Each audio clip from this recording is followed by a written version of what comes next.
Hey, welcome to the channel. This is JJ Atkins Art, and you're looking at my ugly mug today. Yeah, we're going to do a self-portrait caricature in a little bit of a grayscale painting style that I think you might find interesting. I'm going to break it down step by step, starting by going into Procreate and taking a look at the initial photograph we used as reference for this. So stay tuned. We're going to get into it in just a second, and before I forget, click that subscribe button, click that like button. It helps me out a lot. All right, thanks. Let's get into it. So here we are in Prograde with the original reference photograph that I took for the caricature that we're going to take a look at a little bit later. One of the first things I like to do when I'm taking a look at a face is to try to break it down into two halves. That helps try to identify a couple of the areas that I may want to take a look at for the exaggeration a little bit later on. Now, a little word on the exaggeration piece of this. A lot of caricatures are usually defined by just kind of saying, take somebody, make their nose big, and it's a caricature. And that's not necessarily the case. We are going to exaggerate the nose in this one, to be sure, but it's not always the nose. Picking what it is that you exaggerate is important. It's not just randomly just picking anything and thinking it's going to work. If you don't exaggerate the right thing, you're going to lose resemblance. And it's the resemblance that makes the caricature so much fun. So again, I'm going to pick and choose what I kind of choose to accentuate here, and I'm going to start by dividing my face in half.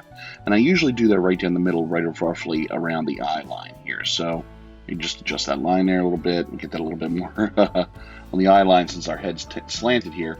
And there you go, right across the pupils here, and you can kind of start getting an idea of what I'm talking about. This area of the head here is much less mass than the area that kind of encompasses down here. So what I'm going to do is I'm going to kind of shrink this area here. I'm going to enlarge this area here. And that's just going to kind of be the basis for my head shape. That's going to help inform some of the other exaggerations inside the face that we're going to take care of a little bit later on.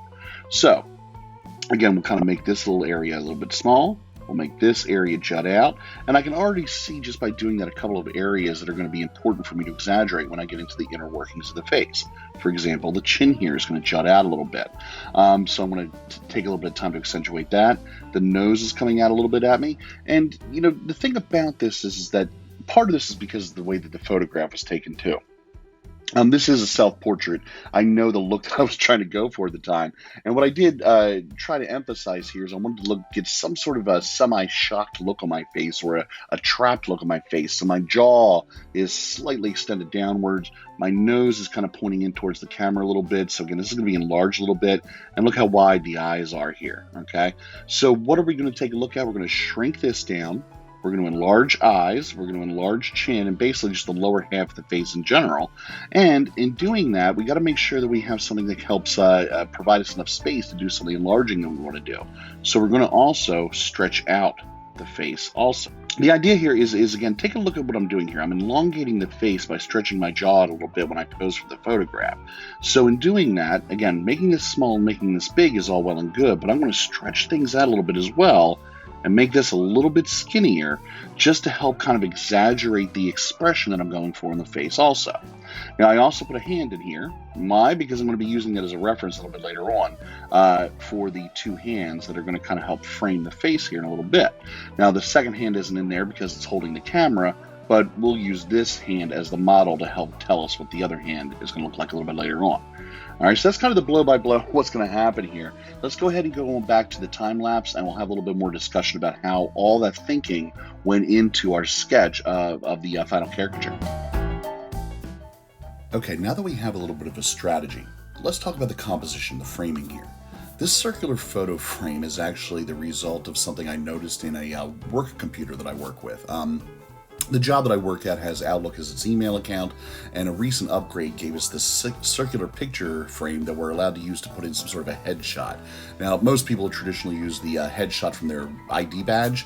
I decided I wanted to do something a little bit different. For some reason, round frames kind of tickle me a little bit. I kind of find them to be humorous, and I wanted to put something in here that fit. Again, not just a headshot, but something that made it look like I was trapped in a bubble. That's kind of the effect that I'm going for here. There are other places I've noticed these circular type photo frames are popping up for headshots and avatars, so I may reuse this later on down the line. We'll see what happens. So that being said, let's go ahead and talk about the caricature itself. Now that I have a little bit of a rough draft sketched in and I'm working on kind of my second version of this, I think you can kind of see where the strategy is starting to implement itself. Remember, we were going for a large jaw, smaller top of the head, and that's really accentuated, I think you can see in the forehead. Very, very tiny amount of space allotted to that forehead area, even though we still have the larger eyes because I wanted them bugging out. And some other accentuation done in the nose and in the chin area. Now, I talked about this a little bit before. This idea of balance and stretching things out is really kind of like working with a lump of clay. You only have so much clay that you can work with, but you still have that ability to stretch it out and form it into any direction you want. So if we treat this skull almost like it's a piece of clay, then I was able to stretch it out from top to bottom. But as a result, the sides come in a little bit. So you'll see some adjustment to that a little bit later on, that the more I'm trying to stretch this out top to bottom, the more I'm going to shrink it in left to right to kind of compensate for that balance that we're trying to achieve, that sense that I only have so much mass to play with. If you kind of stick to that rule when you're working on caricatures, that's a really kind of good guideline to stick to that'll help try to maintain some sort of control when you're doing this. Now, I'll be the first to admit there are artists that violate that rule and violate it very well, where they have faces and heads that just kind of defy all physics and even anatomy for that matter. I'm not really at that level, and I do kind of aspire to get there one day, but you got to start somewhere, and this is a good way, is kind of start with some general rules to kind of help rein things in and give you an idea of where the focus areas should be. Now, speaking of those focus areas, again, let's take a look at what's big and what's small, what we've enhanced and what we've shrunken down. So we got these big bug eyes, we got the larger jawline with the chin, and also the larger bulbous nose. But notice how small the mouth got as a result. Notice how small the forehead got as a result. Now, the other thing we might also mention is that, again, this is a self-portrait. And being a self-portrait, I have this ability to kind of focus on certain areas that I know about, having just seen my face over the last couple of decades or so. Since I'm the one that stares my face every day in the mirror, I'm more apt to notice things that some others may not when it comes to the caricature. A great example of this might be the crooked nose. I've had my nose broken a couple of times when I was a younger man, and so there is a little bit, not very pronounced, but a little bit of a crook in the bridge of my nose. I put it in there because I happened to notice it did pick up a little bit in the light on the reference photo that I was using. But that's something most people may not necessarily notice unless they were staring at my face really hard for maybe a portrait or something like that. Quick caricatures, maybe not so much. All right, let's get into the hand. It probably goes without saying, but the hands on this are going to be on a different layer than the face, just to make things a little bit easier to render. The hand was fairly easy to do. I'm not really drawing a hand. I'm drawing a finger and a thumb. So basically, I'm just drawing kind of an L shape and giving it a fat sausage-like quality to it. And again, I had this in the reference photo to help me out. Now, I only had one hand in the reference photo. The other hand was holding the camera, if you recall. So all I've done here is I've drawn in the hand on the left to my satisfaction, made a copy of it, and then flipped it over so that way I can reuse that for the right hand. I've just framed it a little bit differently inside that circle so it looks like it's a separate drawing, even though it is, in fact, the same thing, just copied over. All right, so now we've got most of our caricature in place here. I'm just kind of enhancing a few shadows and things like that. Now, one other thing I'll mention here while this is getting finished up and we move in the next phase, the reference photograph that you saw a little bit earlier was on the screen the entire time I was doing this. There is this new feature in the new upgraded Prograde 5, I think it's 5X, I believe.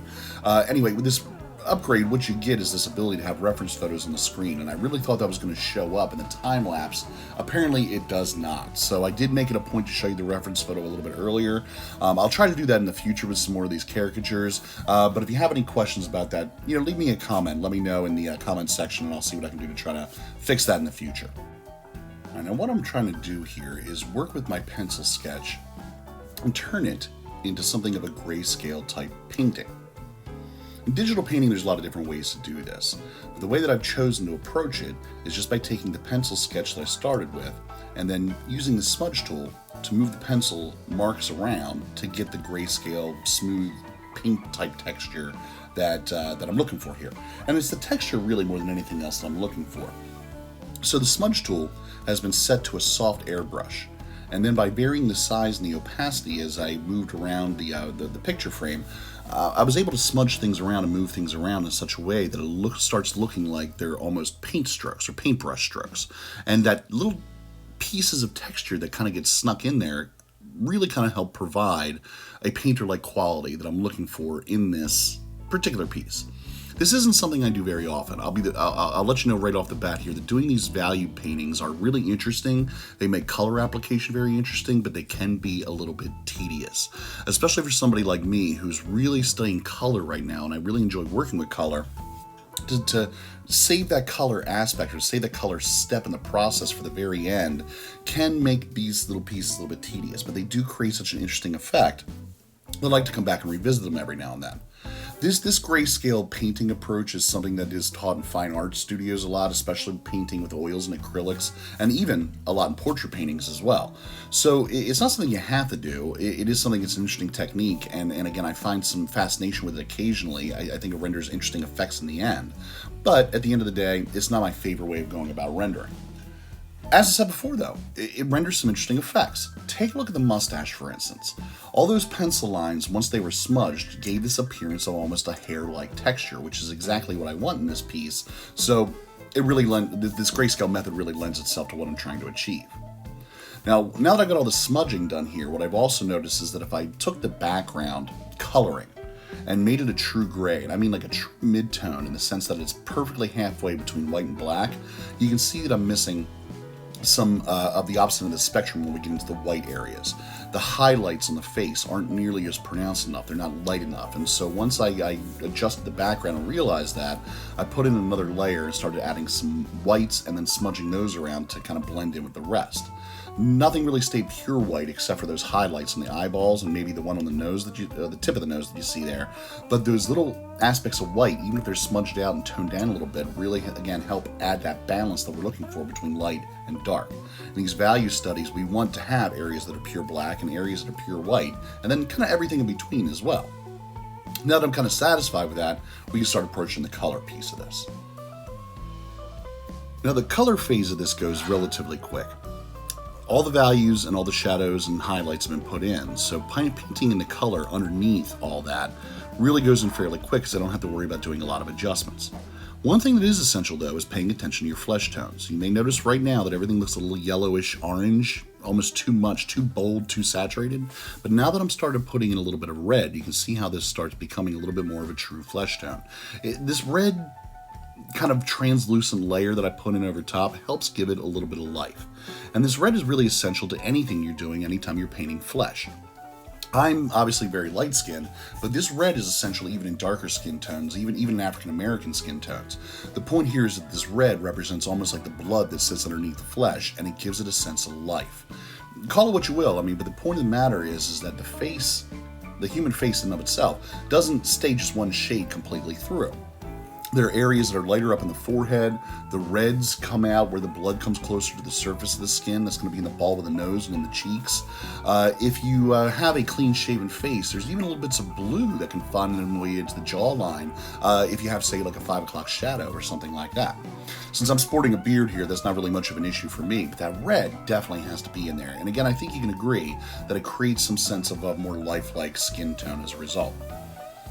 So this is it. We're just about done. We're just kind of finishing things up. If you notice, again, I didn't like that blue, so I'm about to change it orange. I think that pops a little bit more. And the last thing I'm trying to do is a little bit of effect where I make it look like the hands are pressed up against glass. Again, this idea that I'm trapped in a bubble somehow. I've painted that in a little bit. I'm going to lighten the opacity, make it a little bit more subtle, and then we will basically hide the gray background just to make this the circle and nothing else. And we've got ourselves a finished piece other than a couple of highlights left in the hair. Again, I'm going to be using this for something of an avatar, but I might actually make this my logo for 2021. We'll see how we work on that. That's the end of the piece here. A little bit of gray going in at the end for the beard, but I want to take a minute here and say thank you once again for attending to the channel. Make sure you hit that subscribe button, leave a comment. Hope to see you again soon. Thanks, folks.